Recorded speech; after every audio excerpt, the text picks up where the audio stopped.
अमरावती जिल्ह्यात गेल्या 24 तासात सरासरी 11.7 मिलीमीटर पावसाची नोंद झाली आहे। 10 दिवसांच्या ब्रेकनंतर झालेल्या या पावसामुळे खरीप पिकांना नवसंजीवनी मिळाली असून दुबार पेरणीचं संकटही काही अंशी टळल्यानं शेतकऱ्यांना मोठा दिलासा मिळाला आहे। जिल्ह्याच्या सरासरीमध्येही या पावसानं काहीशी भर टाकली असून पाऊस 65.3% पोहोचलाय। चांदूर रेल्वे खालोखाल 23.4 मिलीमीटर पाऊस चांदूर रेल्वे उपविभागातील दुसरा तालुका असलेल्या धामणगाव रेल्वे तालुक्यात पडला। 20.4 मिलीमीटर दर्यापूर, 18 मिलीमीटरवर नांदगाव खंडेश्वर या तालुक्यात नोंदवला गेला। अमरावती तालुक्यात 17 मिलीमीटर पावसाची नोंद करण्यात आली।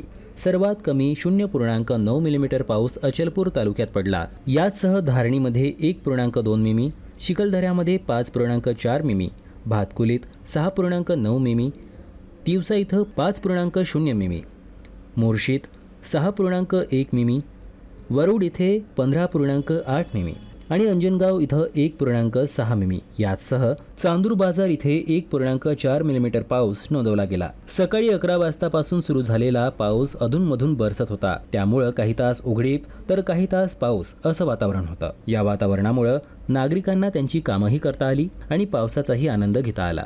बुधवार रोजीही पावसाने सकाळपासूनच रिपरिप सुरू केली आहे।